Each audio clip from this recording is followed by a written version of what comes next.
L'e-commerce connaît une croissance forte et continue depuis plusieurs années partout dans le monde. La Belgique ne fait pas exception. En 2022, le commerce en ligne a augmenté de près de 25%, représentant 14,7 milliards d'euros.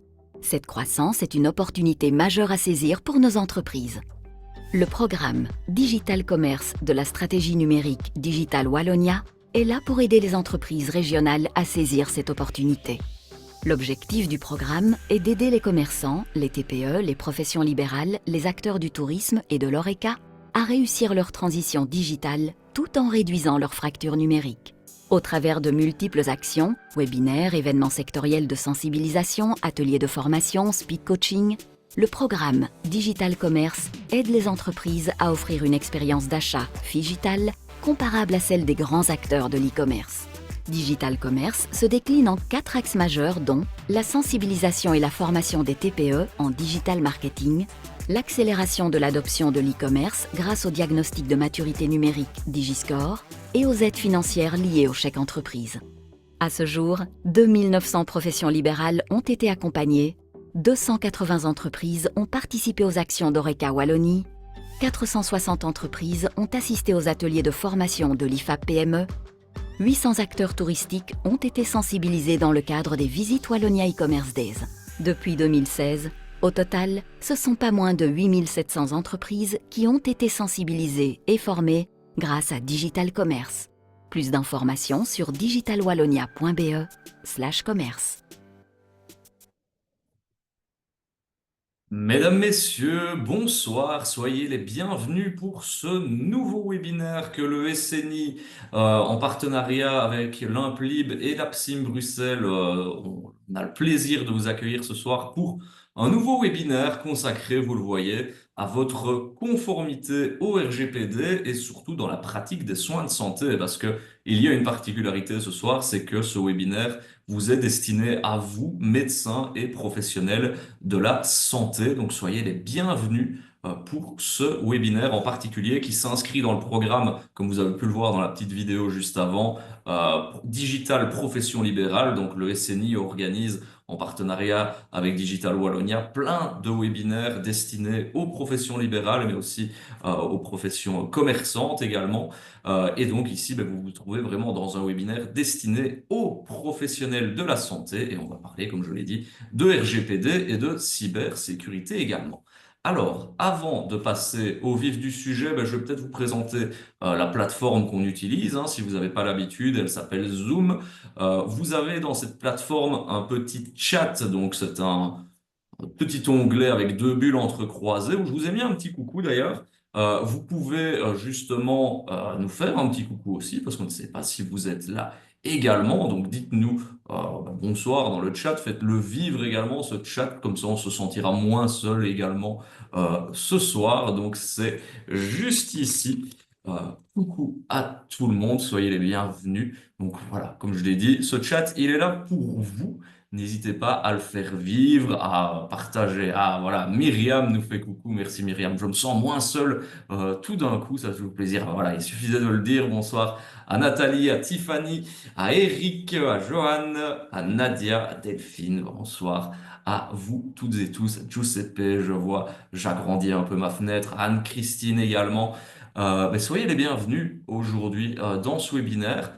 Donc le chat, c'est vraiment la papote. Si vous avez des questions, parce que je vois bah, par exemple que Fabienne, elle a été mettre son bonsoir dans la partie questions-réponses. Donc vous voyez, il y a une petite différence entre le chat qui sont les deux bulles et le Q&R où il y a vraiment un point d'interrogation. Le Q&R, c'est vraiment pour les questions pratico-pratiques destinées à notre expert du soir, parce que ce n'est pas moi qui vais vous dispenser la théorie sur le RGPD. Donc vraiment, on insiste, les questions vraiment pratiques, mettez-les dans l'onglet questions. On a également Sandra qui est là dans le chat pour m'épauler, qui vous partagera plein de liens et de ressources bien utiles. Donc bonsoir à Sandra également.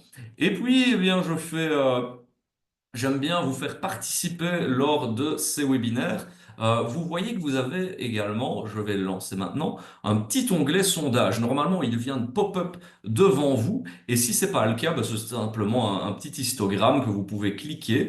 Et ensuite, vous pouvez voter et valider votre vote. Et on vous pose tout simplement la question suivante. Quel est votre niveau de connaissance du RGPD? Alors, on ne va pas dire ce que c'est l'acronyme tout de suite, hein, ce sera l'objet d'un autre sondage. Mais donc voilà, dites-nous un peu, est-ce que vous n'en avez jamais entendu parler? Vous connaissez les grandes lignes, mais sans plus, vous êtes assez familier avec les principes, ou alors vous maîtrisez parfaitement, ça ce serait le rêve, à vos votes pour nous dire un petit peu où vous vous situez par rapport au RGPD. Et donc, comme je l'ai dit, je ne serai pas seul en scène ce soir. J'accueille, s'il veut bien me rejoindre, le docteur Pierre-Jean Verheyden, qui est ORL dans le groupe hospitalier Chirec, mais tu es également délégué à la protection des données et responsable de toute la sécurité informatique. Bonjour, docteur Verheyden. Bonsoir, bonsoir à tous et à toutes. Donc oui, voilà, ce soir, je vais vous parler de conformité au RGPD dans la pratique des soins de santé. Et donc, si c'est le moment, je vais partager.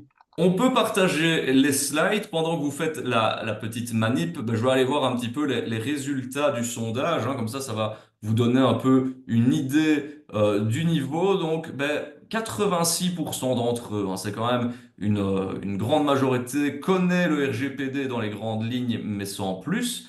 Et on a 14% qui sont assez familiers avec les principes. Donc voilà, personne ne se revendique expert, mais personne n'a jamais entendu parler du RGPD, donc c'est une bonne nouvelle dans les deux cas. Ok, très bien. Donc, ce soir, je vais vous parler de la conformité au RGPD dans la pratique de vos soins et de la responsabilité en cas d'attaque, parce qu'effectivement, dans le cadre de l'implémentation et de la conformité au RGPD, il y a des responsabilités spécifiques quant à la protection des données. Et donc, le sondage, voilà, il a été fait. L'objectif, c'est de vous parler du RGPD, de sa définition, de ses principes, des droits des personnes par rapport au RGPD, à l'obligation que l'on a en tant que responsable de traitement de protéger les données et quelles sont éventuellement les sanctions, les conséquences d'une non-conformité. Il faut savoir qu'au niveau du RGPD, il y a une autorité de protection des données qui va, en cas de plainte surtout, va vérifier cette conformité et éventuellement amener des sanctions sous forme euh, de D'amende, public, pardon, sous forme d'amende parfois sous aussi. forme aussi d'amende, effectivement, mais avant les amendes, il y a d'autres niveaux de mise en conformité. Euh, Et donc, on a un petit sondage pour vous à vous proposer, parce que je l'ai dit, hein, que je l'ai teasé. Selon vous, enfin, ça signifie quoi l'acronyme RGPD? Est-ce que ce sont quatre lettres pour Régulation globale pour la protection digitale, Règlement général sur la politique de données, Règlement général sur la protection des données et Régulation globale sur les processus digitalisés?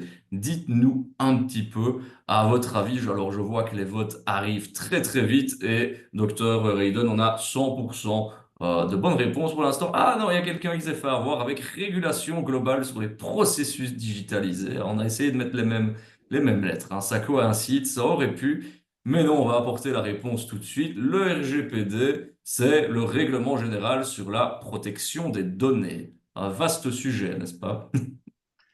Donc oui, en effet, l'Europe réglemente de plus en plus et le règlement par rapport à une directive, c'est donc une décision et un règlement qui n'a pas besoin, qui est dans l'application directe dès qu'il est mis en œuvre, qui n'a pas besoin de loi des différents États pour le mettre en pratique. Et depuis 2018, ce règlement sur la protection des données est une conformité que l'on est obligé de mettre en place par rapport au traitement des données personnelles sur le territoire de l'Union. Et donc en Belgique, comme je vous disais tout à l'heure, l'autorité de protection de données était l'organe de contrôle qui peut être amené à imposer une amende suite à une non-protection des données ou à un hacking avec une violation des données, une diffusion des données personnelles dans le dark web. C'est arrivé encore récemment, fin 2024, à une clinique qui a été hackée à 2 reprises et qui n'a pas suffisamment mis de protection par rapport à ces données. Et l'APD a infligé une amende de 200 000 € à cette institution. Et donc voilà, ce n'est pas rien. Il vaut mieux être en conformité, hein, du coup, à ce niveau-là, Oui, parce qu'on le voit ici sur ce slide que ça concerne finalement un peu tout le monde, hein, le RGPD. effectivement, tout organisme, quelle que soit sa taille, est obligé de traiter les données en fonction de ce règlement. Quelle que soit sa taille, si elle traite des données personnelles, si elle est établie au niveau du territoire de l'Union européenne et que son action, son activité cible des résidents européens. Et donc, tout hôpital et forcément toute entreprise qui va gérer des données sensibles, comme les cabinets médicaux, traite un nombre important de données personnelles. Les données de santé sont des données extrêmement sensibles et donc nous sommes tenus déjà par la loi qui nous impose de tenir à jour un dossier médical, le RGPD nous impose un cadre pour la protection des données par rapport à l'intégrité, la conservation, la confidentialité des données qu'on traite. Et donc, ces entités doivent sécuriser les données, les protéger. Le RGPD impose une protection des données que l'on traite.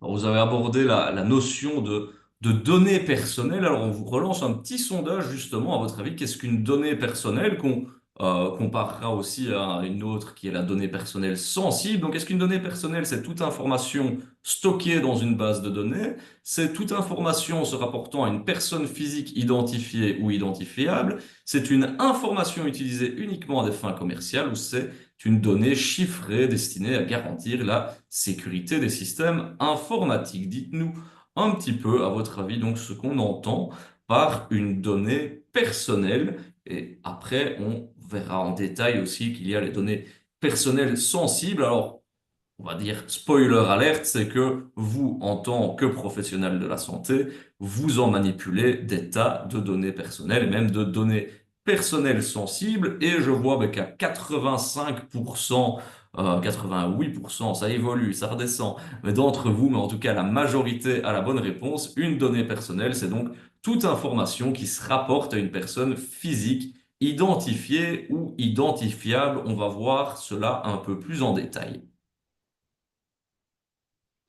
Et donc, effectivement, une donnée personnelle, c'est toutes les informations qui se rapportent à une personne physique qui est identifiée ou identifiable.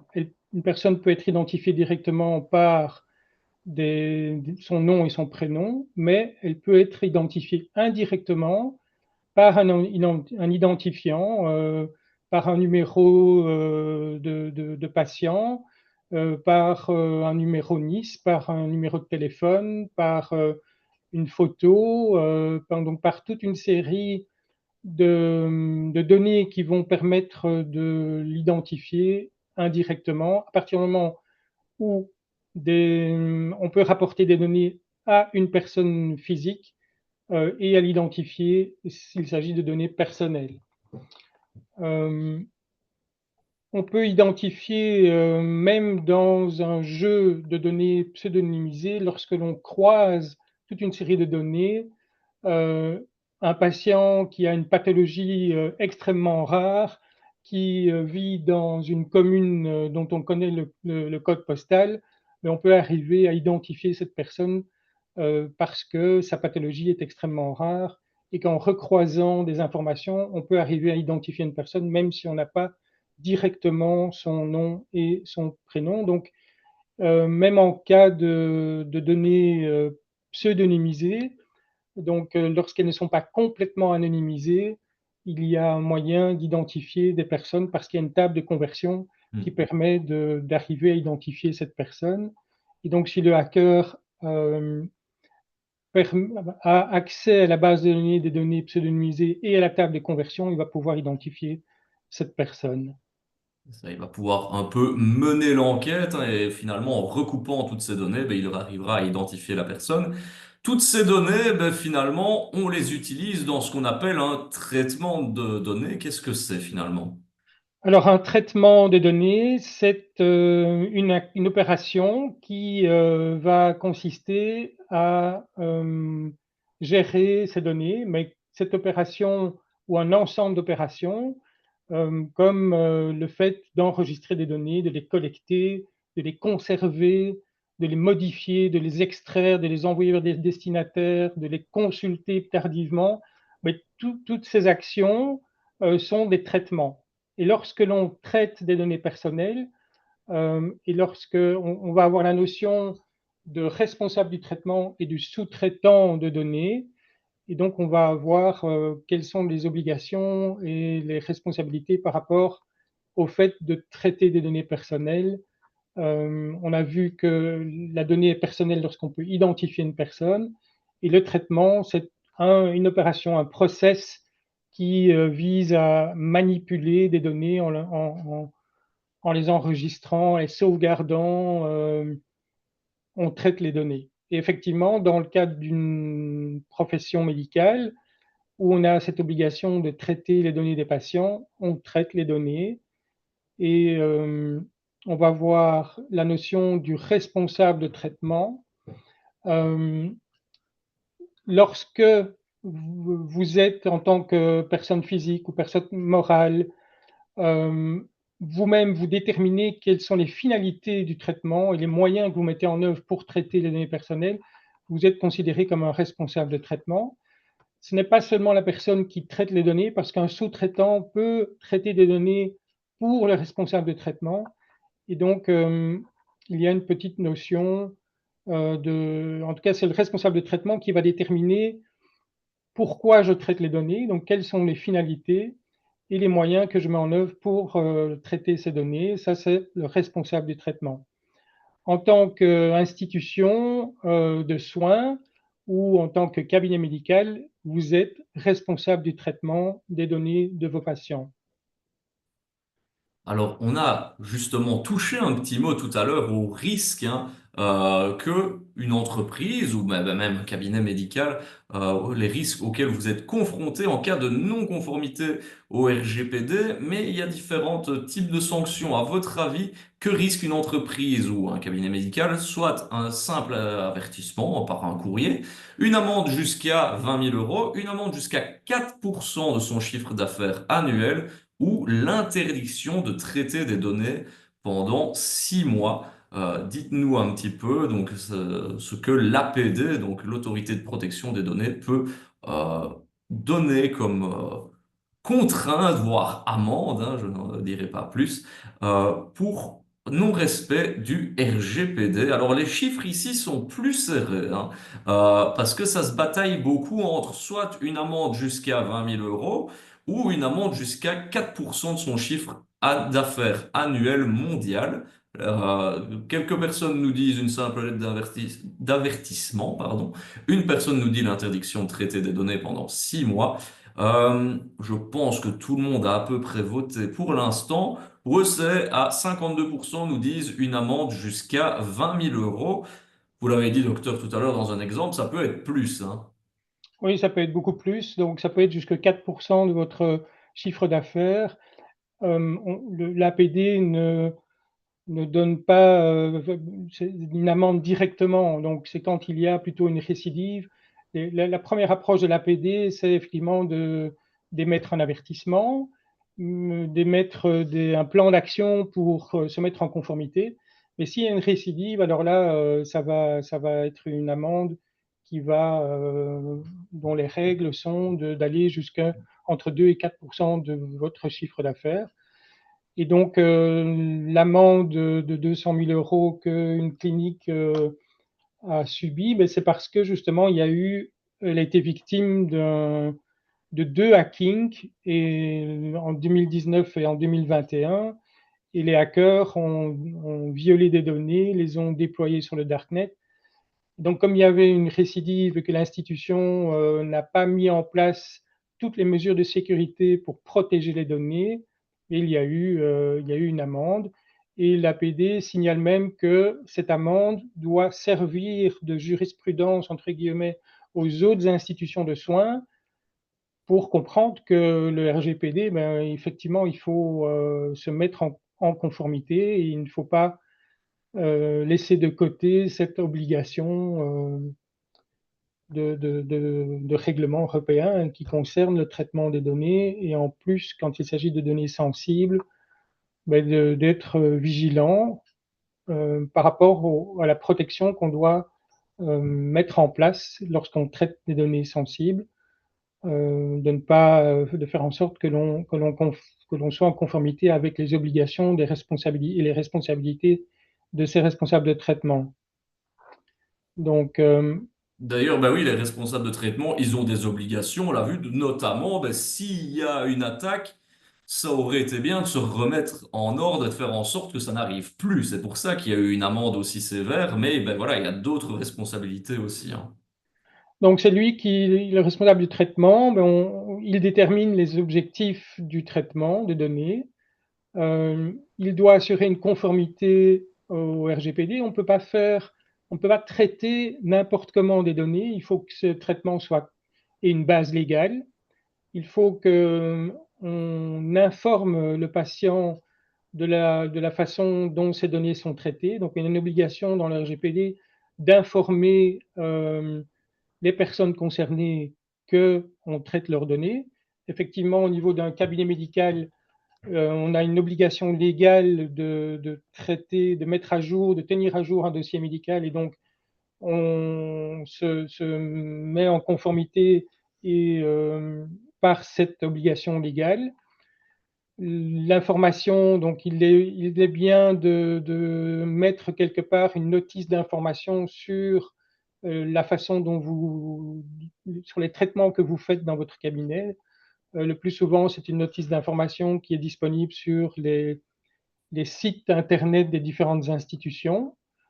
L'obligation que l'on a en tant que responsable de traitement, c'est que dans les différents articles du RGPD, les personnes concernées par le traitement de leurs données, ils ont des droits. Et les droits, ce sont des droits d'accéder à leurs données, les droits de rectifier les données, les droits d'effacer leurs données, sauf qu'il y a des durées, on ne peut pas effacer n'importe quoi dans un dossier médical et pas à n'importe quel moment.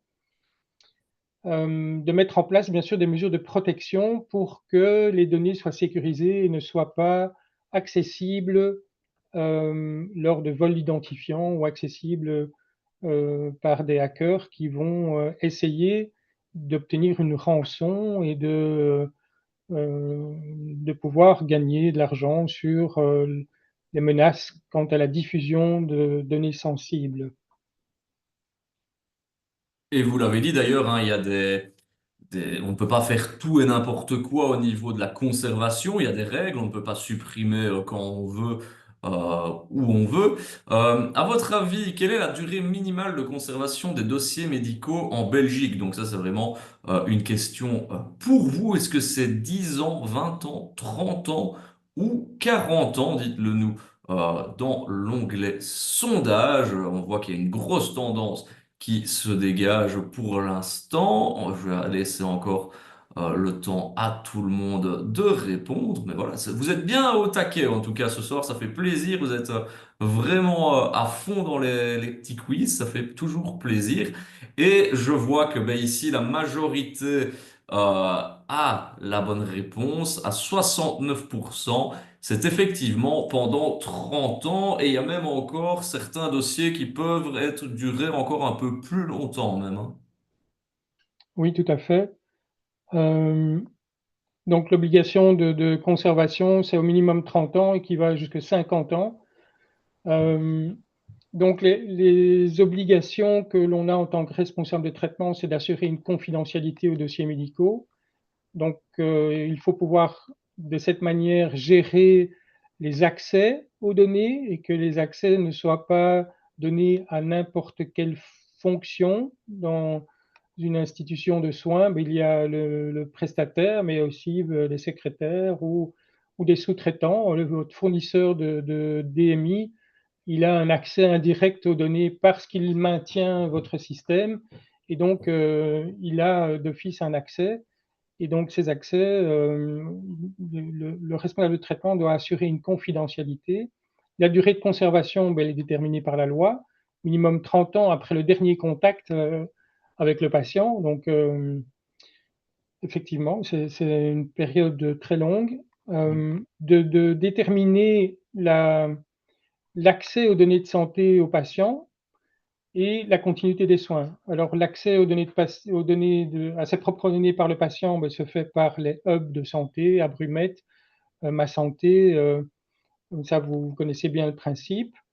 En cas de cessation d'activité, le cabinet doit veiller à transmettre les données à un successeur. Et donc, les institutions qui gèrent des données de santé, que ce soit les hôpitaux, ou les cabinets médicaux, les maisons médicales, sont responsables de la gestion des données et donc ça inclut la mise à jour, le fait de tenir à jour, c'est marqué dans la loi, tenir à jour les dossiers et la suppression après la période légale de conservation de ces données.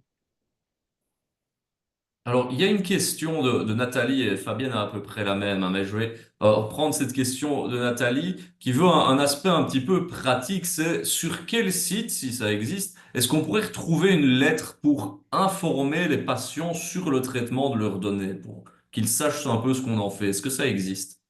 Il suffit d'aller voir les notices que les hôpitaux ont sur leur site web et là vous allez trouver des notices d'information.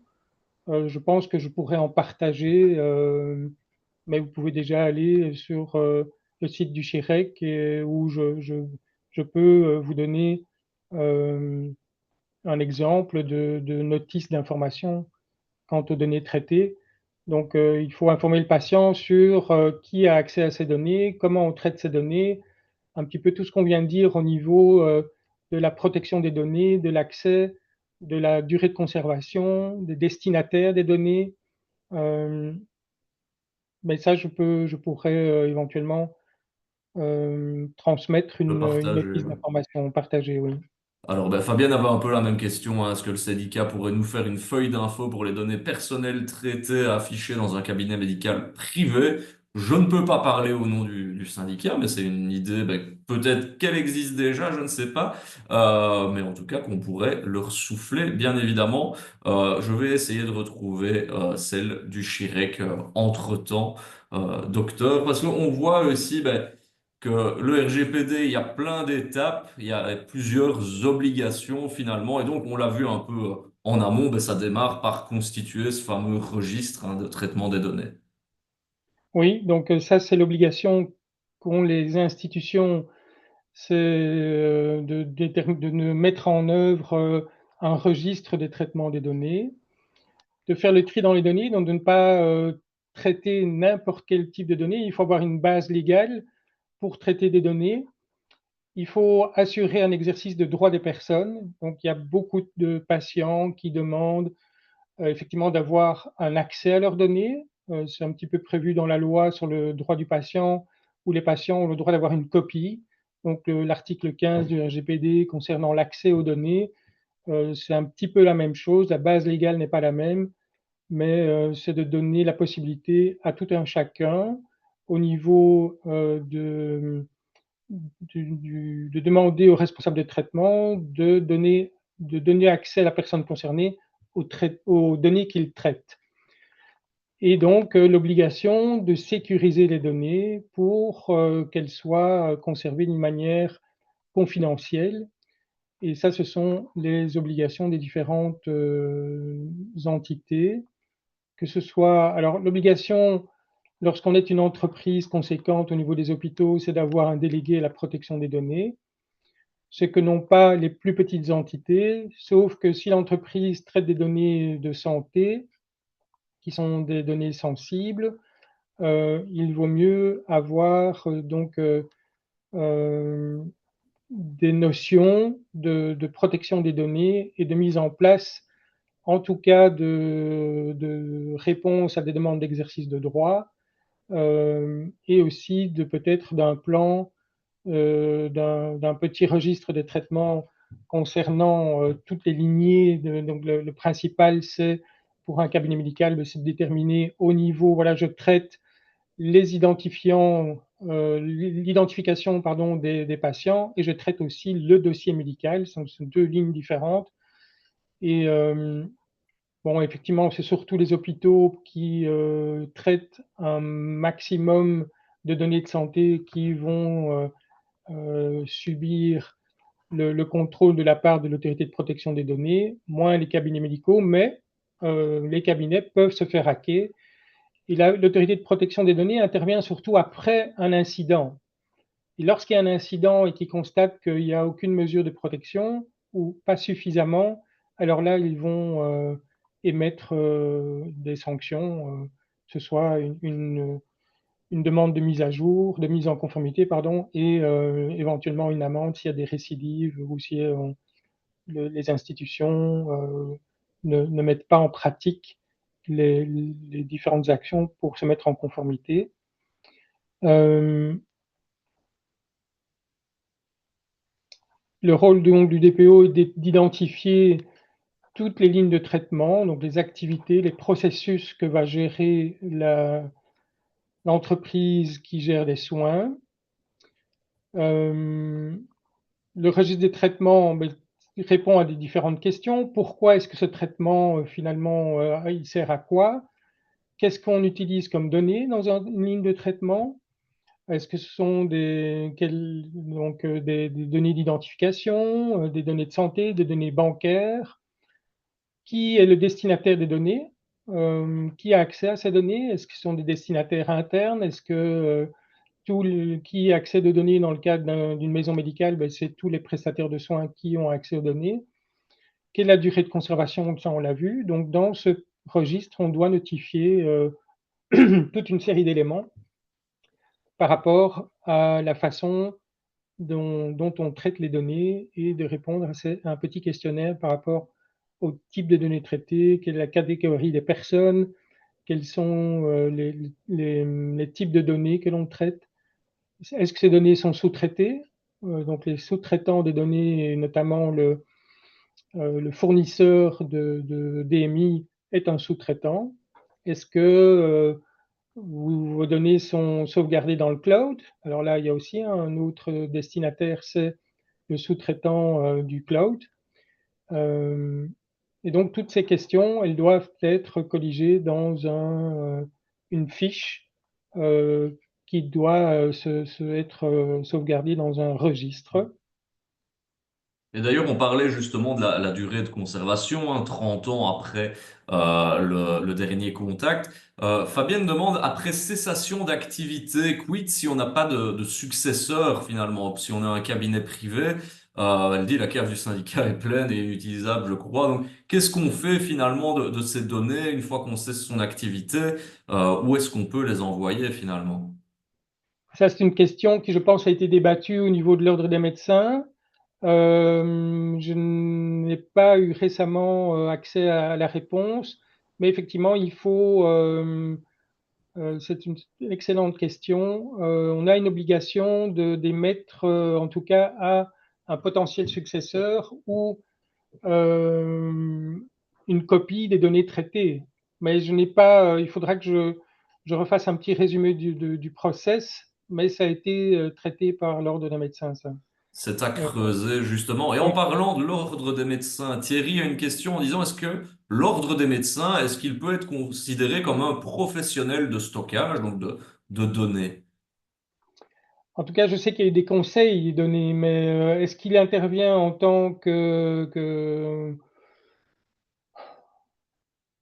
droit de stockage? Je ne sais pas, malheureusement pas répondre à cette question. D'accord. Euh, En tout cas, il est mis dans la.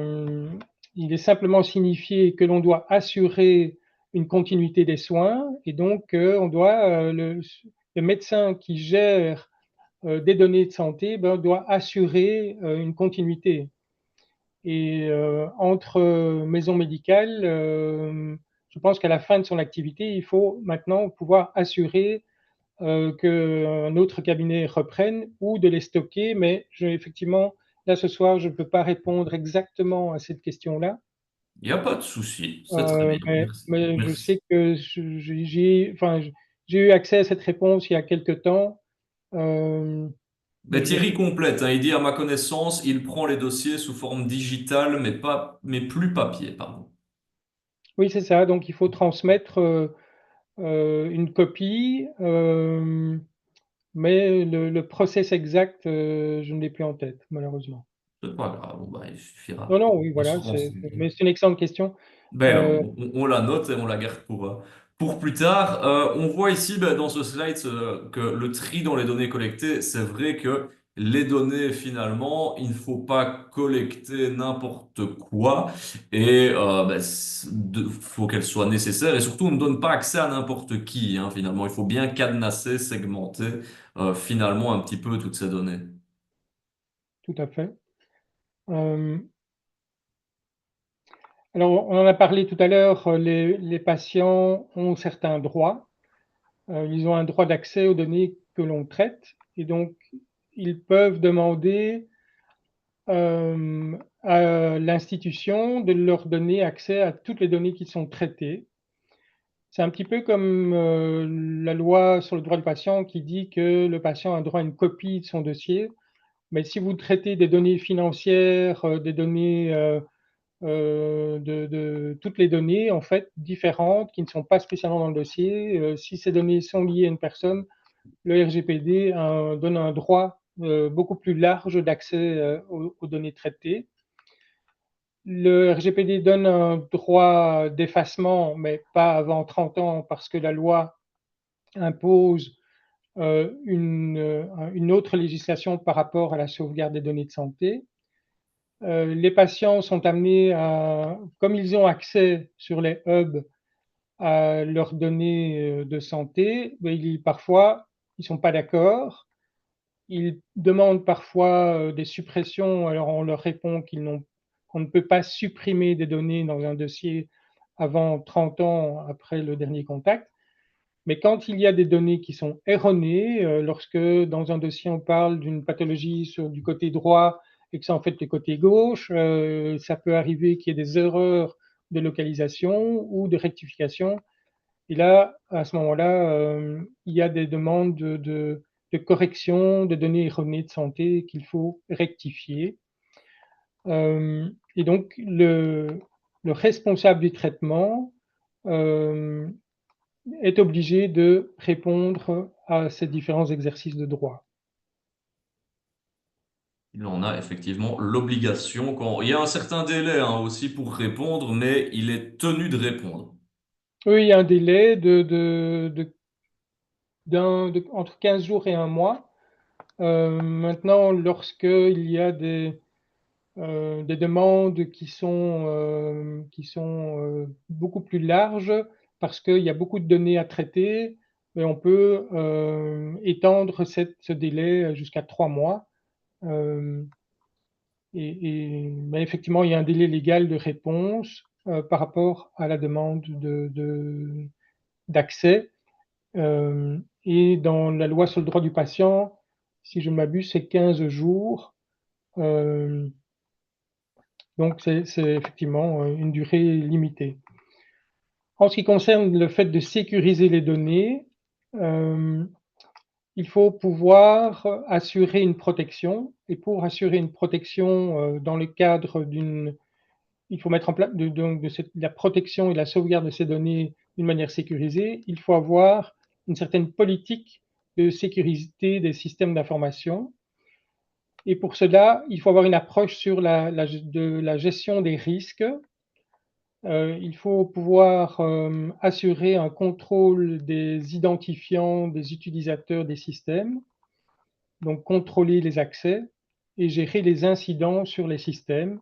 Alors, il peut y avoir toute une série de types d'incidents, des incidents de type de mise à jour, des incidents effectivement lorsqu'il y a des tentatives de hacking, les phishing, enfin c'est toute une série de menaces pour lesquelles il faut déterminer la façon dont on va pouvoir gérer un incident, voir avec votre fournisseur de sauvegarde, notamment comment vous pouvez mettre en place une gestion des incidents.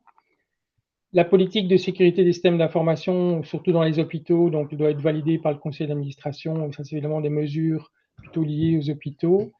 Mais toute organisation qui gère des données de santé, parce que vous êtes responsable de la protection des données, vous devez avoir une petite politique de sécurité de ces informations qui vise à essayer de ne pas maintenir, de gérer les risques. Alors les risques, ça peut être sur le matériel que vous utilisez.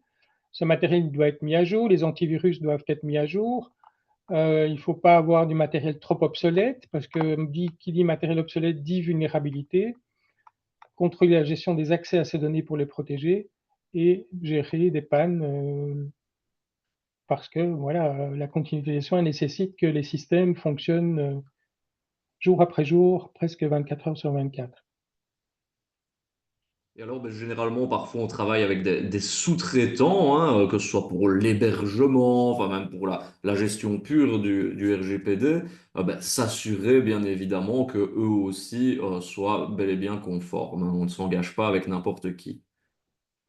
Et donc les sous-traitants, donc dans les hôpitaux, il y a une kyrielle de sous-traitants par rapport à tous les devices qui sont utilisés, toutes les applications qui sont utilisées.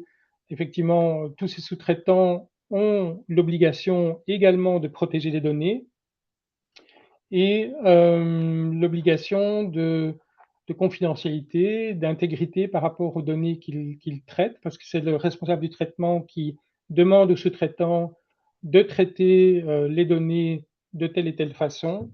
Et pour cela, il convient d'avoir un contrat de protection de données avec son sous-traitant pour que ce sous-traitant se soumette à cette obligation de confidentialité, d'intégrité des données auxquelles il a accès, indirectement accès.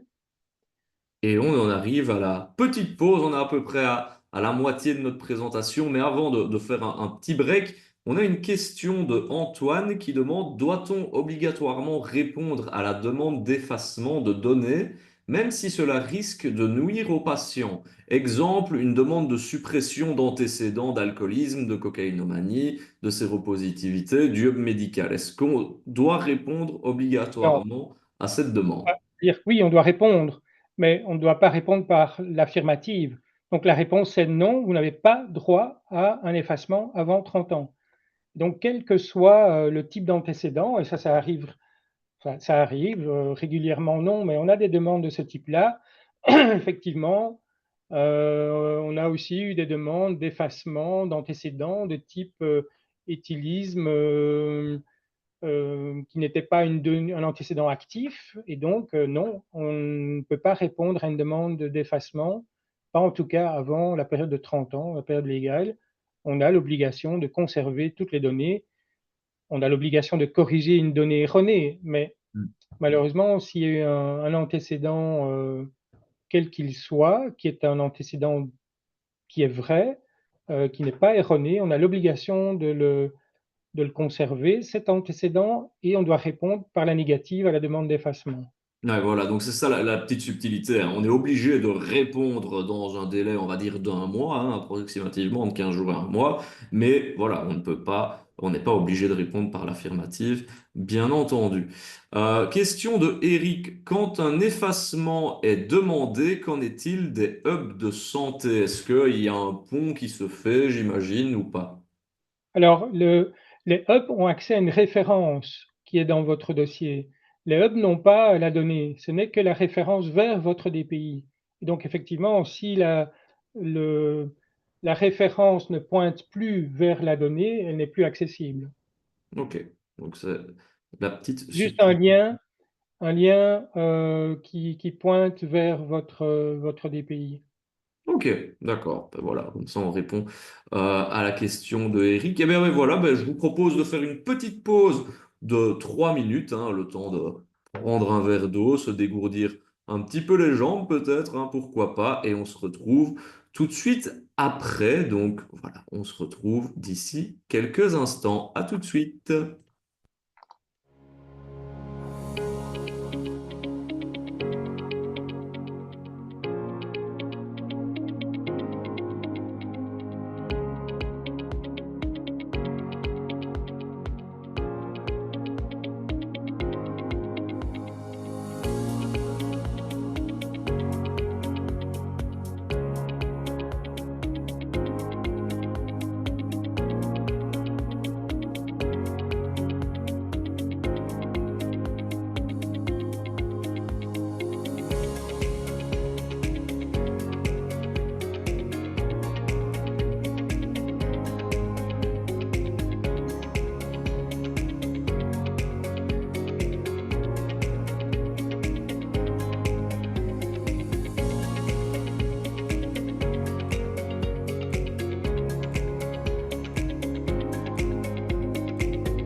Nous sommes de retour pour ce webinaire consacré au RGPD, à la cybersécurité, dans le cadre de la pratique des soins de santé.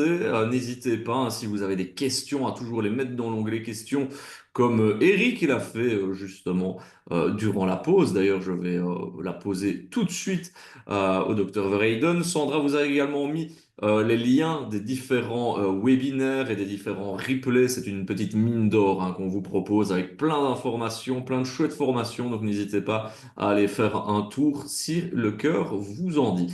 Alors docteur, on s'était quitté justement avec cette question de savoir, tiens, quid en cas d'effacement de données, est-ce que ce sera effacé dans les hubs également? Eric revient avec une question, avec plutôt un exemple même concret. Un document déposé sur Abrumette est visible dans Mediris, pardon, qui est responsable du stockage de fichiers. Et donc, c'est le responsable du traitement, hein, qui est responsable parce que le document, il est référencé sur les hubs, mais il est stocké dans son DPI. Ok. Et donc, et d'ailleurs, les hôpitaux ou les médecins traitants peuvent ne pas publier, peuvent dépublier. Ils ont donc la main sur ce qu'ils publient et ce qu'ils n'ont pas envie de publier lorsqu'il y a une exception médicale au partage ou à l'accès aux patients. Donc, le responsable du traitement, c'est le médecin, c'est l'entité. D'accord. Alors, je vois aussi qu'il y a une question de Bernard, mais qui, elle, se trouve dans le chat. Donc, petit rappel des règles, hein, entre guillemets. Donc, si vous avez des questions, mettez-les dans l'onglet QR, c'est plus simple.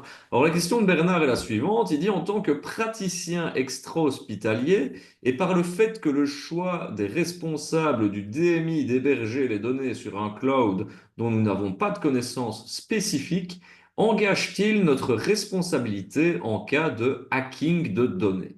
Très intéressant. C'est-à-dire que oui, c'est le responsable du traitement qui doit justement avoir un contrat de protection de données avec son sous-traitant. Les sous-traitants, c'est éventuellement le fournisseur de dossiers médical. Et si le fournisseur de dossiers a un sous-traitant ultérieur qui gère les données dans le cloud, le sous-traitant gère les données à la demande du responsable de traitement. Donc, c'est le responsable de traitement qui est responsable du niveau de protection de son sous-traitant.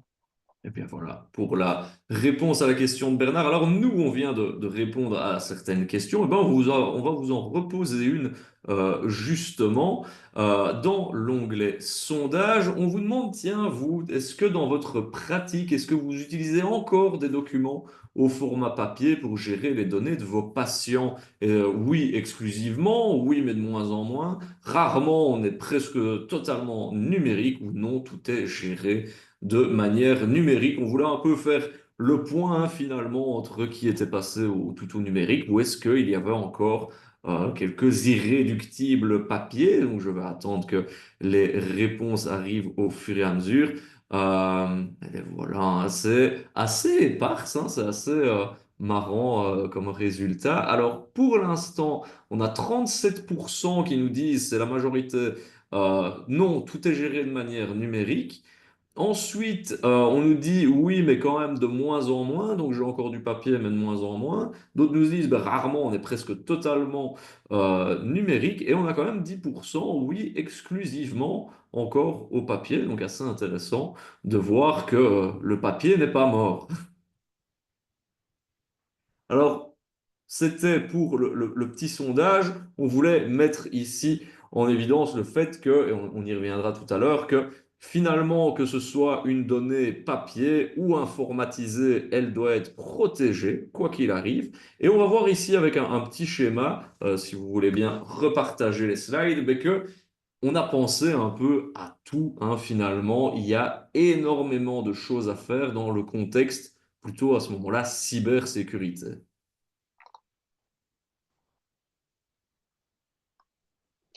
Donc voilà, Donc, ça, on a la réponse. voilà.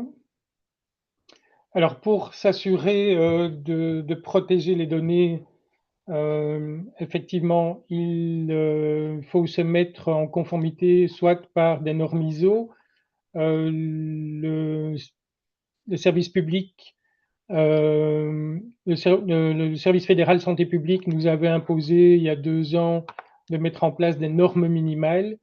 Et donc, dans ces normes minimales, il fallait assurer la présence d'une.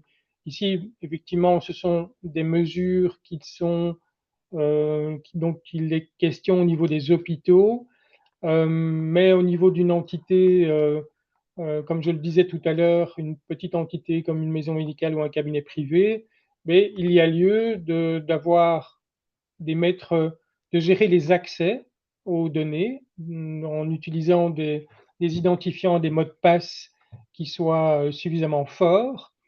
Il y a lieu d'assurer une sécurité physique de l'environnement dans lequel sont stockées vos données. Si un serveur, ben, il ne doit pas être dans une armoire accessible à n'importe qui. Donc, il faut sécuriser l'exploitation de vos données, sécuriser les communications par rapport aux communications par mail. Il s'agit de protéger les données qui transitent via éventuellement des messageries, parce que ça, ce n'est pas, elles doivent être théoriquement protégées, donc cryptées.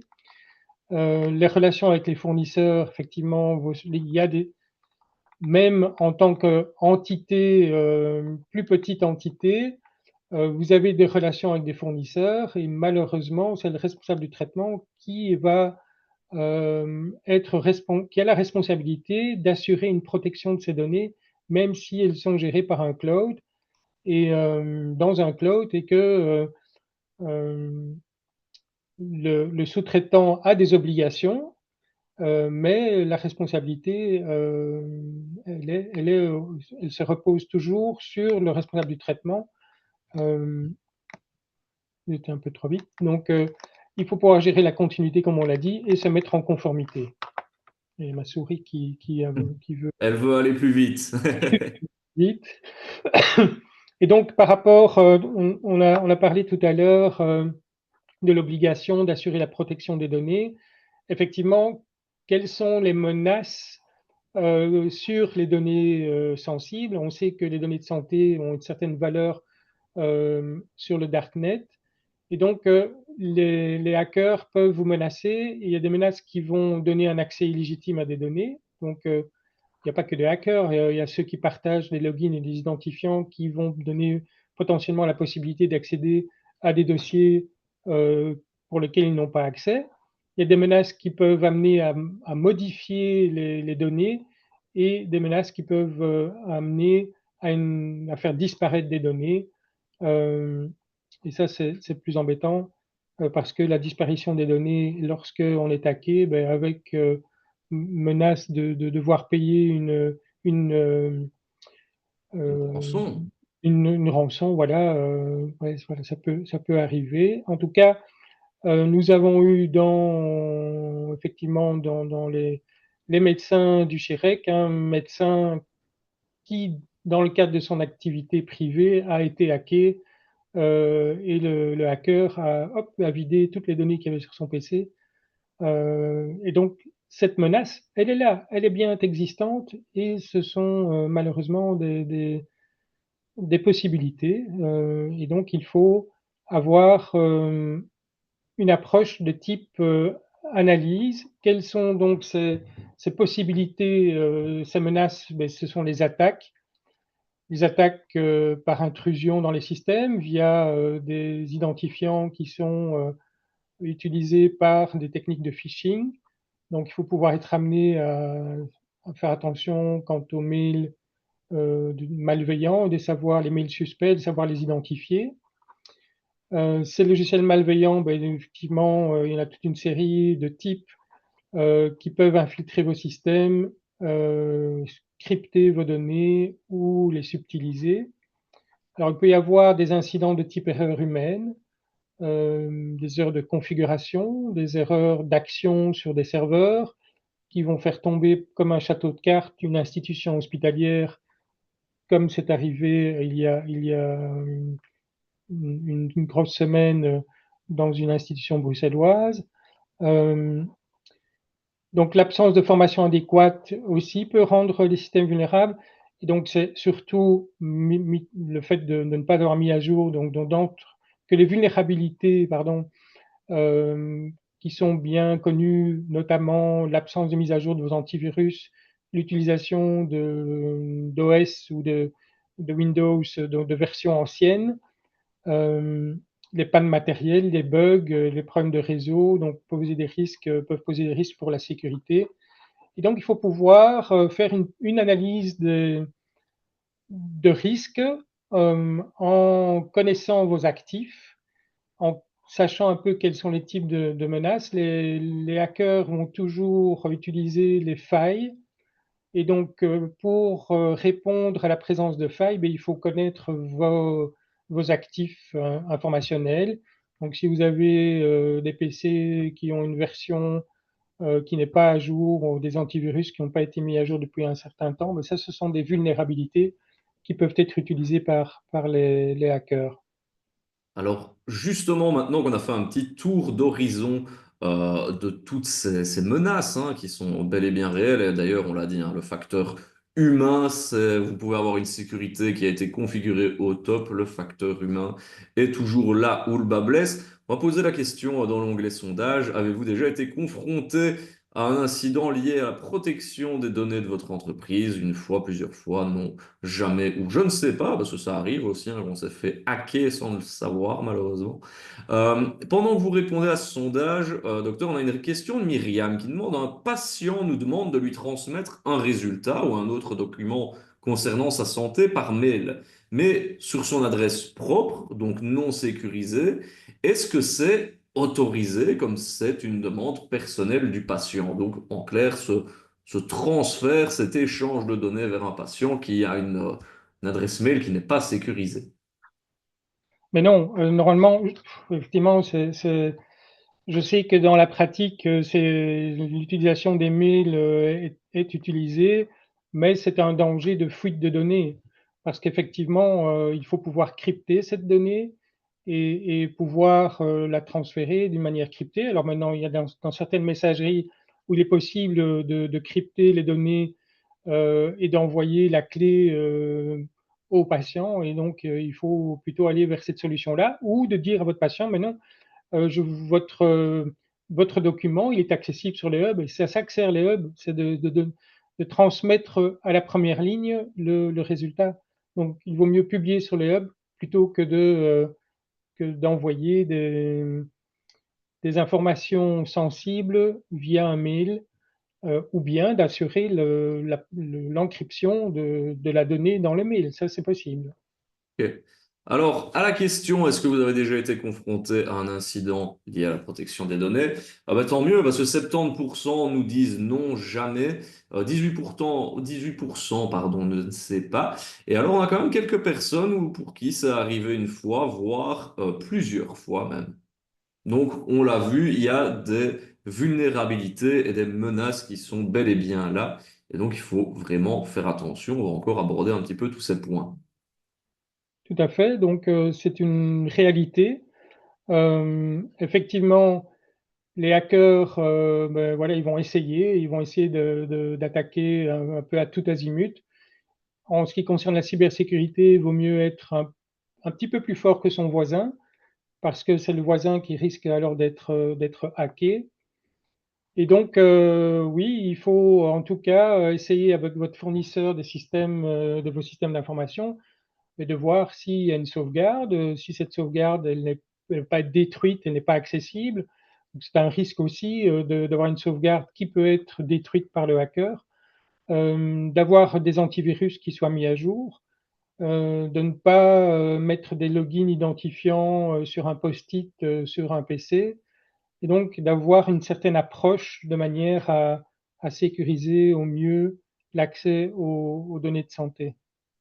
Alors justement, avant de continuer dans le sujet, mais tant qu'on en parlait justement de transférer des données de santé à un patient, ben, Eric dit le mieux est sans doute de mettre les données sur la clé USB du patient. Ben, c'est vrai que s'il est là et qu'on peut lui fournir, qu'en pensez-vous, docteur, bonne ou mauvaise solution? Oui, c'est pas, en tout cas, si c'est, oui, si c'est sa propre clé USB. Maintenant, il faut pas que cette clé USB contienne des virus lorsque vous allez la plugger sur vos systèmes, bah, il faut qu'elle soit scannée auparavant. Donc, voilà, il y a un risque de transmission euh, bah, d'un éventuel virus lorsque vous pluguez du matériel que vous ne connaissez pas. Donc, Hmm. mais oui, pourquoi pas. C'est comme imprimer un dossier et le donner à son patient, ou imprimer un courrier et le donner à son patient. La clé, si c'est vraiment le patient qui est en face de vous et pas une tierce personne, vous pouvez transmettre. La clé n'est qu'un support. C'est comme si vous imprimez le compte-rendu de la consultation du jour et que vous le donnez à votre patient. Mais le support, attention, si vous le pluguez sur vos installations, sur vos systèmes, ben, il faut scanner la clé avant pour voir si elle ne contient pas de virus. Et est-ce que un envoi par la poste des résultats, il peut être considéré comme sécurisé, demande Hélène? Oui, c'est ce qui est mis dans la loi. Donc, dans la loi, le transfert, la communication par colis postal est autorisé dans la loi. Ouais, donc on est dans les clous comme ça. Merci Mais non. beaucoup pour cette réponse. Et donc, quelles sont vos vulnérabilités? Et donc, c'est bien connaître son matériel qui va déterminer au niveau de l'analyse des risques, c'est déterminer où est-ce que j'en suis avec mon matériel. Est-ce que mon matériel est récent? Est-ce qu'il ne présente pas de vulnérabilité? Mes logiciels, est-ce qu'ils sont est-ce qu'ils ont été mis à jour, ou lors d'une mise à jour d'un logiciel, je risque de perdre l'accès à mes données. Les incidents en informatique, c'est lorsqu'on fait une mise à jour. Effectivement, c'est toujours un peu touchy parce qu'il peut y avoir des incidents lors des mises à jour. Et donc, il faut, en tant que mini-organisation, pas mini, non, c'est pas le bon terme, mais en tant euh, que prestataire de soins avec les obligations que l'on a en tant que responsable de traitement, même si c'est une petite infrastructure de système d'information, vous devez avoir des procédures minimales pour protéger vos données. Et alors, ben, justement, il faut, ben, parmi tous ces risques, analyser un petit peu tous ces risques, hein, c'est ce qu'on appelle un risk assessment. Euh, il y a plein de points à élaborer, voir ben, qu'est-ce qui est risqué, qu'est-ce qui ne l'est pas. Donc, en connaissant vos vulnérabilités, on peut déterminer quels sont les scénarios de menaces et les scénarios de risque. Et il faut déterminer une classification des risques pour pouvoir mettre en place un plan d'action. Et donc, le niveau du risque, il va être la probabilité d'un scénario d'une menace qui est utilisée par un hacker. Donc, déterminer l'impact sur votre système, donc sur l'ensemble des données. Lorsqu'on multiplie la valeur de probabilité, si on l'estime, si on va mettre une gradation entre 1 et 5 au niveau de la probabilité et entre 1 et 5 au niveau de l'impact, on va calculer le niveau de risque et on va pouvoir classifier les différents risques que vous avez. Euh, et donc, de pouvoir, parmi les risques les plus élevés, c'est de prendre des actions concernant, est-ce que je dois sensibiliser ma secrétaire par rapport au phishing? Ben oui, il faut savoir lui permettre d'avoir une formation concernant comment détecter un mail suspect, de faire attention de ne pas de subir de vol d'identifiant, faire en sorte d'avoir une sauvegarde de toutes mes données qui soient dupliquées en dehors de mon réseau, idéalement, et donc de mettre en place ce plan d'action en connaissant un petit peu comment est-ce que mon système informatique fonctionne. Est-ce que le sous-traitant qui assure mon réseau tient à jour correctement, ou est-ce que j'ai des mises à jour qui se font correctement? Est-ce que mes antivirus sont à jour? Est-ce que mes logiciels sont à jour? Est-ce que mes OS, mes Windows sont de la dernière version? Euh, Est-ce que j'ai des accès ou pas de manière à ce qu'il y ait un hacker qui entre dans mon système? Et donc d'avoir une petite analyse une fois par an pour déterminer quels sont euh, les actifs à mettre, à upgrader, et quels sont mes risques par rapport à l'utilisation de matériel un peu obsolète. Alors, on arrive tout doucement à la fin du webinaire et encore quelques points, ben, notamment, vous en avez parlé tout à l'heure des mails suspects. On va voir un petit peu justement comment détecter. On va faire une petite piqûre de rappel, hein, ça fait toujours du bien, sur comment détecter ces mails de phishing.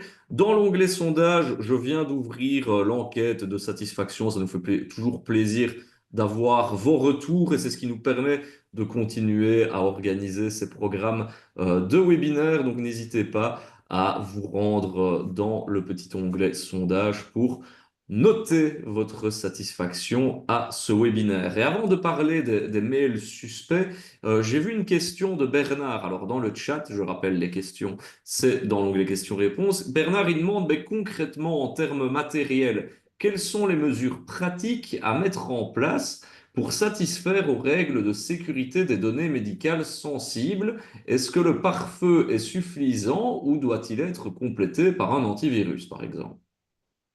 Alors, c'est l'antivirus, bien sûr, il doit être sur vos différents postes, vos terminaux, il faut un antivirus qui soit mis à jour. Il faut un pare-feu sur votre serveur. Oui, il faut il faut démultiplier les protections au niveau du terminal, donc du PC, au niveau du serveur. Il faut assurer des identifiants des mots de passe suffisamment forts. Donc ça, c'est ne pas utiliser des mots de passe de type 1, 2, 3, 4 ou l'autorité de protection des données qui a infligé une amende à la clinique en question, il a déterminé qu'il fallait 12 caractères pour avoir un mot de passe suffisamment fort. Et donc, voilà, la gestion des accès, des identifiants, les mesures de protection d'antivirus sur les terminaux, le firewall au niveau de votre serveur, la sauvegarde des informations, ça, ce sont des points qui sont capitaux. Ne pas permettre l'utilisation de clés USB, faire attention lorsque l'on connecte une clé USB, qu'elle soit scannée dès la connexion pour protéger l'intrusion de virus dans vos systèmes. Ça, ce sont les chapitres. Sécuriser l'endroit où se trouve votre serveur. C'est en gros ces points-là auxquels il faut faire attention. Et d'ailleurs, je me permets de faire un petit aparté, les différents gouvernements fédéraux et régionaux proposent également des aides en cybersécurité, donc des consultances. Voilà, vous avez des aides pour avoir un consultant en cybersécurité qui vous permet justement de faire un peu le point, de faire un petit check-up justement de vos installations informatiques et de la sécurisation de vos données. On va vous mettre les liens dans le chat, mais n'hésitez pas à faire appel justement à ces différentes aides qui sont disponibles, qui sont parfois méconnues, mais qui peuvent s'avérer bien précieuses et en plus vous épargner quelques euros. Je vois une autre question d'Antoine qui dit pour la conservation des données, faut-il partager ses identifiants et mots de passe à une personne de confiance pour pallier à risque de décès ou d'accident, d'incapacité? Alors, vous pouvez, mais il faut le sécuriser dans un espèce de coffre-fort, effectivement, qui ne soit accessible qu'à une personne de confiance. Donc, c'est ce qu'on fait dans les hôpitaux aussi, les clés des administrateurs. Et donc, ils sont sauvegardés dans des endroits sécurisés. Oui. Voilà. Eh bien, on a répondu à cette question. Alors, pour partager des devis pour des interventions, coordonnées de patients, intitulé de l'intervention, coût, est-ce suffisant d'utiliser un PDF protégé Word avec numéro national et mis à disposition sur WeTransfer protégé? Alors, WeTransfer, déjà, généralement, on essaye d'éviter des solutions qui sont parfois externes à ce niveau-là, si je ne dis pas de bêtises. C'est-à-dire qu'il existe des plateformes qui permettent de transférer des informations vers le patient du moment que les données soient cryptées et que l'on envoie la clé de décryptage en parallèle. Donc oui, oui, on utilise pour transmettre la copie en cas de demande de dossier patient, on utilise des plateformes sécurisées et on envoie le lien au patient qui lui permet d'accéder à la copie de son dossier médical via ces plateformes. Ouais. Et alors, ça c'est plus de l'ordre de la remarque, hein, d'Eric dans le chat qui dit, je ne pense qu'utiliser la toute dernière version de Windows soit forcément absolument nécessaire. Windows 11 est récent, mais nécessite mensuellement des mises à jour. Mais oui, mais ces mises à jour, ce qu'on ne sait pas, c'est que généralement, elles ne sont pas là pour vous apporter les dernières nouveautés et plomber votre ordinateur. C'est principalement des mises à jour de sécurité. Et donc, si Euh, un pirate informatique repère que vous avez une version obsolète et qu'il y a donc une faille identifiée, il pourra rentrer via cette faille. Et donc, c'est pour cela qu'elles sont là, ces fameuses mises à jour. Ce n'est pas tout le temps pour un côté, voilà, nouveauté, bling bling, nouvelle interface. C'est essentiellement de la sécurité. Donc, faites ces mises à jour. C'est très important et d'autant plus que Windows 11 va, entre guillemets, être obligatoire vu que d'ici le 14 octobre, Windows 10 cessera d'être supporté. Donc, c'est-à-dire que, eh bien, tout simplement, il n'y aura plus de mise à jour de sécurité et donc, voilà, il y aura des risques d'attaque à ce niveau-là. tout à fait, hein. Donc on a la responsabilité, en tant qu'entité de con donc le NIS 2, c'est une loi, qui, suit une directive européenne. Donc la différence entre la directive et le règlement, c'est que la directive nécessite la mise en place d'une loi nationale et donc la loi NIS 2, elle concerne les entités de secteurs particuliers et dans les soins de santé, il faut être une entreprise, qui a certains critères pour être considérée comme une entité critique et donc on est tenu, de par les mesures à mettre de différentes mesures à mettre en place et donc notamment toutes les mesures de gestion, de sécurité, de sauvegarde, de gestion des accès, tout ça, parce que effectivement on a cette obligation, mais le RGPD donc tous les responsables de traitement qui sont en dehors de ces entités ont l'obligation de protéger les données qu'ils utilisent. Et l'autorité de protection des données a infligé une amende parce que l'entité en question n'avait pas mis en pratique de données des protections suffisantes pour protéger les données. Et donc, il ne faut pas spécialement être soumis au NIS 2 pour avoir cette obligation de protéger les données personnelles. Alors, il y a une question justement, ben, l'a évoqué, comment transmettre des données juste avant. On a éveillé de l'intérêt, hein. Delphine et Baram nous demandent quelle plateforme justement est-ce qu'on peut utiliser pour ce transfert de données avec une clé. Est-ce que vous connaissez des noms à donner, des bons petits Oui, conseils? nous, il y a ODrive qui est un système de plateforme, 2O, DRIVE, ODrive, qui permet de transmettre ces informations sécurisées vers le patient dans la Ok. première ligne. Mais je me répète, mais effectivement, les hubs servent à ça aussi, hein. Donc, les patients ont accès à pas à toutes leurs données, mais à la majorité de leurs données. Et donc, si il vaut mieux pour pouvoir donner un accès aux patients, ben, leur dire mais inscrivez-vous sur les hubs. C'est ça. Autant aller sur les hubs directement. Donc voilà, on vient de faire un petit peu le tour. Ah, je vois qu'il y a une question de Myriam qui vient d'arriver. Les lettres papier envoyées aux confrères sont-elles considérées RGPD, sachant que dans les hôpitaux, l'accès des prestataires au réseau de santé wallon est visiblement parfois compliqué et on entend régulièrement des rapports non reçus parce qu'ils sont, entre guillemets, juste sur le hub. Donc, est-ce que ces transferts de données papier envoyés aux frères, elles sont considérées RGPD? Si je passe par la question qu'on a dit tout à l'heure, en tout cas, la poste, on peut déjà. Ici, on a une obligation de continuité des soins et donc de mettre au courant les prestataires de soins qui prennent en charge le patient pour la continuité des soins. Donc, il y a cette obligation des médecins spécialistes à transférer, à envoyer un rapport de consultation au médecin traitant qui assure la continuité des soins. Donc ça, c'est une obligation légale. Maintenant, le fait oui, il faut assurer la protection lors du transfert. Donc, dans le courrier postal est considéré dans la loi comme étant un flux de transfert d'informations. L'accès aux données de santé, ben, c'est un deuxième flux qui est imposé par le plan de santé e-health et qui impose aux institutions de publier et de donner l'opportunité aux patients d'accéder à ces données de santé. Donc ça, oui.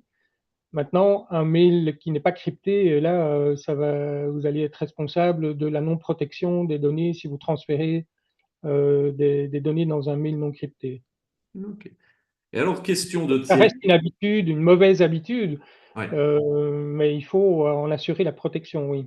Ouais, et c'est toujours ça le plus dur, hein, c'est de changer les habitudes, parce que parfois, ben justement, le fait d'envoyer de manière sécurisée, ben, parfois c'est un peu plus de contraintes, ça prend un petit peu plus de temps de manipulation. Donc voilà, il faut s'y faire, c'est pour le bien de tout le monde. Question de Thierry, est-il obligatoire d'avoir deux PC pour professionnels et privés et à chaque endroit où l'on travaille? Alors, je ne sais pas si c'est obligatoire, mais en tout cas, ça fait partie des bonnes pratiques, c'est avoir son PC privé pour le privé et le professionnel pour le professionnel. Oui, donc il convient, donc dans les mesures de sécurité, de dissocier ces identifiants privés et professionnels. Donc, et effectivement, il y a un risque de vol de données si vous utilisez un PC privé dans lequel il y a des données professionnelles et que lors d'une utilisation de ce PC privé, ben, il est volé, vous risquez de donner un accès à des informations sensibles. Donc oui, il vaut mieux séparer les deux, oui. Bon. Je vois qu'il y a une question d'Antoine qui est arrivée, mais pas de souci, on va y arriver par la suite. On va d'abord aller faire un petit tour du côté de la suite de la présentation. On a dit qu'on allait faire une petite piqûre de rappel justement sur ces fameux mails suspects. On en a toutes et tous déjà reçus, on en est bombardé, mais ça reste une des plus grosses portes d'entrée aux vulnérabilités dans nos systèmes. Alors les, les mails suspects qui vont entrer dans votre messagerie, euh, ils vont toujours vous demander d'agir un peu en urgence. Et donc, on a toute une série de mails qui concernent le suivi des colis postaux. Attention, votre colis est disponible. Pouvez-vous confirmer que vous allez venir le prendre? Donc, les mails suspects, effectivement, ils vont toujours inciter la personne qui reçoit les mails, l'expéditeur va toujours inciter, attention, vite, c'est urgent, c'est impératif, il faut faire une action, il va vous inciter à faire une action et l'action va entraîner l'accès vers, en tout cas, va permettre à insérer dans votre environnement un logiciel malicieux ou vous demandez de partager des identifiants. Et donc, qu'est-ce qu'il faut faire? La première chose qu'il faut faire, c'est de contrôler l'expéditeur du mail suspect. Donc, lorsque vous avez un mail qui ne correspond pas à ce que vous avez l'habitude d'attendre, les périodes de fin d'année ou juste avant les vacances, il y a des pics de suivi de colis, effectivement. Ça, c'est assez classique. Il y a des mails de la poste et des mails des banques qui vous demandent vos identifiants. Il y a toute une série de types de mails. Qu'est-ce qu'il faut faire? Donc, il faut toujours vérifier l'expéditeur donc, et vérifier le domaine de l'expéditeur. Donc, ici, il y avait un colis de type livraison rapide et le domaine, quand on veut rechercher le détail de l'expéditeur, il faut toujours aller voir le domaine de l'expéditeur et de voir si, tiens, Hotmail, c'est pas normal qu'un colis qui soit livré ait un Hotmail. Donc, ça ne correspond pas à l'entreprise qui est à l'origine du mail, donc il faut s'en méfier. Et donc, contrôler l'expéditeur, toujours afficher les détails de l'expéditeur. Ici, donc, c'était un mail qui provenait de l'entreprise Silo, qui est une messagerie de type RGPD. C'était bien, le domaine de l'expéditeur correspond bien à l'alias. L'alias, c'est le petit résumé qui s'affiche ici. Et donc, dans ce cadre-ci, le fait de vérifier un expéditeur, pour moi, c'est un mail qui correspond et donc il n'est pas suspect. Mais par contre, si on a un alias qui comprend une adresse mail, parce qu'effectivement, on peut avoir l'impression que c'est le vrai détail du domaine, mais non, ce n'est pas le cas. Lorsqu'on affiche les détails, on va voir que info@hopital.be, c'est en fait kant@popnectic C.za, Tchécoslovaquie. Donc ça, c'est complètement suspect. Ça ne correspond pas du tout à l'hôpital qui envoie des informations. Donc ça, vérifiez l'expéditeur, ouvrez les détails du domaine de l'expéditeur et voyez s'il y a une bonne correspondance. S'il n'y a pas du tout de correspondance, il ne faut surtout pas, parce que le phishing, ce sont toujours en urgence, il faut cliquer sur quelque chose, il demande de faire une action. Et donc, première chose à faire, vérifier si le domaine est correct, parce que parfois il peut y avoir une lettre qui change dans le nom, un hôpital en majuscule avec le L à la place du I, ou d'inverser une lettre peut paraître, enfin, en tout cas peut tromper l'utilisateur et faire en sorte qu'il ne soit pas attentif. Donc toujours vérifier votre expéditeur et le domaine de l'expéditeur. Et donc ça, lorsqu'il n'y a pas de correspondance, c'est un mail suspect, vous le supprimez, euh, vous le mettez en indésirable ou vous le supprimez. Alors, il y a soit des mails suspects de type phishing, ce sont ceux qui vont vous demander de faire une action, ou bien il y a simplement des spams où il n'y a aucune action à faire, mais en tout cas, lorsqu'il n'y a pas d'action et que c'est uniquement un spam, un mail suspect, il y a toujours une action et toujours dans l'urgence. Donc, soit méfiez-vous par rapport à ce type de mail qui vous demande de cliquer sur un lien. Et donc, pour conclure, euh, par rapport à la nécessité de répondre à la protection de vos données, même si vous n'êtes pas une entité qui doit répondre aux entités critiques du NIS2, l'autorité de protection des données vous demande de protéger vos données sensibles. C'est surtout en cas de récidive que l'amende peut arriver. Dans un premier temps, il y aura surtout une mise en conformité qui sera notifiée par l'APD. Mettez en place une petite politique de sécurité de vos systèmes d'information en tenant compte de la gestion des accès, de vérifier que vous utilisez des mots de passe forts, le fait de mettre à jour vos antivirus, le fait d'avoir une sauvegarde de vos données qui est une sauvegarde sur un autre support, si possible. Ça va déjà vous mettre en conformité et éviter les mauvaises surprises.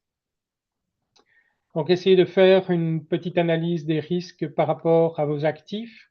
Si ce sont des actifs obsolètes, si vous n'avez pas d'antivirus mis à jour, faites une petite analyse de ce type-là. Informez les personnes qui travaillent avec vous par rapport au risque de phishing. Maîtrisez les personnes qui ont accès à votre environnement. Gérer vos vulnérabilités. Et voilà, je me répète, mais ce sont les points, en tout cas, avoir une sauvegarde, gérer vos vulnérabilités, gérer vos accès, ça c'est le principal par rapport à la cybersécurité des systèmes d'information. Eh bien voilà, qui conclut finalement ce webinaire. Merci, docteur. On voit ici à l'agenda, donc je vous l'ai dit, ce webinaire, il s'inscrit dans le cadre d'un programme de webinaire qui s'appelle Digital Profession Libérale. Et le prochain, ben, justement, on poussera le curseur encore plus loin. On parlera de la protection des activités en ligne. Ce sera animé par Serge Houtin, n'est autre qu'un ancien policier justement spécialisé dans la cybercriminalité. On apprend toujours plein de choses avec Serge, donc je vous donne rendez-vous le 13 février, la veille de la Saint-Valentin. Tiens, et puis ben, vous aurez également un autre webinaire. Alors là, c'est vraiment, si le cœur vous en dit, pour concevoir des vidéos captivantes. Et alors, rien ne vous empêche non plus de vous inscrire au webinaire du programme qui, lui, s'appelle Digital Commerce. Hein. Donc, on distingue les professions libérales et les professions commerçantes, mais rien ne vous empêche, bien évidemment, de vous y inscrire. Toutes les infos se trouvent sur le site du SNI, donc sninet.be/formation. D'ailleurs, à la fin de ce webinaire, vous serez redirigé sur ce site, donc n'hésitez pas à vous inscrire également. Et d'ailleurs, Sandra vous met tous les liens dans le chat. Donc, merci à Sandra pour ben, son aide. Et d'ailleurs, Sandra va également envoyer la liste des participants demain à l'APSIM parce que ben, ce webinaire est accrédité par l'APSIM Bruxelles et eux vous reviendront notamment ben, voilà, par mail ou par écrit. Mais dans tous les cas, ce webinaire est accrédité et on s'occupe de tout comme du replay et des slides que vous allez recevoir demain également. Donc voilà, on met le paquet, on met les petits plats dans les grands, vous aurez vraiment tout à votre disposition. Alors, avant de clôturer ce webinaire, on va aller reprendre les quelques questions que nous avons encore laissées en suspens. Il y a une question d'Antoine qui demande s'il est recommandé de posséder un VPN et ou un sécurisateur de mot de passe, ou j'imagine un gestionnaire de mot de passe. Le VPN, oui, parce qu'il va vous protéger le tunnel qui va vous faire accéder en tout cas à à tel ou tel site web. Effectivement, l'attaque de l'homme du milieu, c'est le hacker qui va s'insérer dans la ligne de connexion que vous avez si vous surfez sur le net. Et donc, c'est comme cela que le médecin a été hacké dans son environnement personnel. C'est parce que c'est une attaque de type homme du milieu. Et si vous avez un VPN, ça va vous protéger par rapport à ces attaques-là. Par contre, ça ne va pas vous protéger si vous accédez à un site web qui est un site malveillant. Mais en tout cas, oui. Et donc, j'ai pas Et le un gestionnaire de mot de passe, enfin sécurisateur de mot de gestionnaire de passe. mot de passe. Oui, bien sûr que il faut avoir un gestionnaire de mot de passe pour sécuriser vos mots de passe. Euh, Tout à fait. Ne pas, enfin voilà, oui, de sauvegarder vos mots de passe. Et ce qu'il faut absolument faire, c'est ne pas utiliser les mots de passe de votre environnement privé dans votre environnement professionnel. De bien séparer les deux et demander aux personnes qui travaillent dans votre environnement d'assurer cette distinction. Ouais. Et comme le dit Parce qu'on peut Sandra, être très bien hacké, enfin, si on est hacké dans son environnement privé, le hacker peut essayer d'utiliser ces identifiants pour attaquer votre environnement professionnel. Donc, effectivement, ça, une obligation, c'est de séparer les deux. c'est ça. Et donc, comme le dit Sandra aussi, un VPN ne doit jamais remplacer un antivirus, hein. Tout cela est Non, complémentaire. c'est un, Antivirus, pare-feu, VPN, gestionnaire de mot de passe. Tout le package est vraiment complémentaire et offre des services différents, mais justement, équipez-vous de tous ces outils qui peuvent vous sauver grandement la mise. oui, Alors, on a une malheureusement. question d'Eric qui dit, ben, si malgré toutes les mesures de protection sont prises, mais que les données ont quand même été hackées, qu'en est-il dans ce cas-là? Les données sont tout de même disponibles ailleurs. Mais voilà, j'ai pris toutes les mesures nécessaires, mais je me suis quand même fait hacker. Qu'est-ce qu'il en est? Alors, à l'impossible, nul n'est tenu et l'APD va faire son enquête. Et si vous pouvez déterminer mais que vous avez mis en place un plan d'action de sécurité de vos données, je pense que l'autorité de protection des données ne va pas pouvoir euh, vous imposer des amendes. En tout cas, elle est très sensible à ça. Donc, effectivement, si vous pouvez déterminer, mais voilà, j'ai fait une analyse de risque, j'ai mis en place telle ou telle solution, et malgré tout, effectivement, l'erreur humaine de cliquer sur un mail suspect et de permettre de un hacker de prendre vos identifiants, ça peut arriver, hein. Et donc Mhm. ça, je pense que l'autorité de protection des données, elle va faire son enquête, elle va déterminer que vous avez mis tout en place, ont mis un maximum de choses en place. Et donc, si c'est le cas, il n'y aura pas de retour de flamme. C'est ça. Mais par contre, L'idée, ce c'est n'est de pas le montrer cas. sa bonne foi, ouais. Et d'autant plus s'il y a une récidive, alors là, il va y avoir un il risque d'avoir une amende.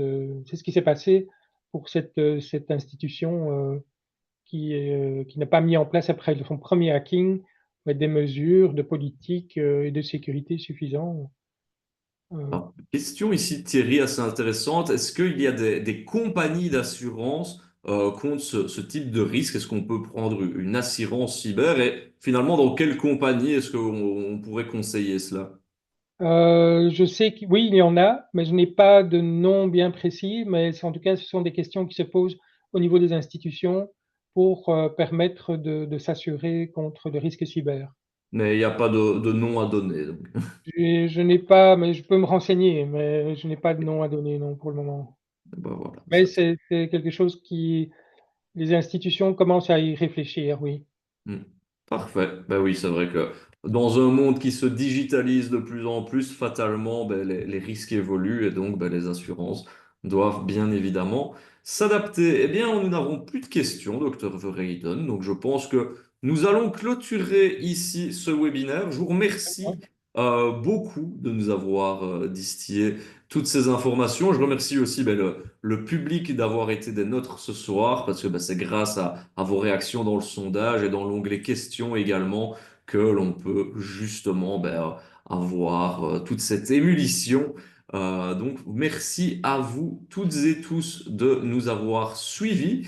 Et pour ceux qui sont disponibles, rendez-vous le 13 février justement pour parler de cybersécurité. Donc, bonne soirée à toutes et à tous et à bientôt. Au revoir. Merci, au revoir.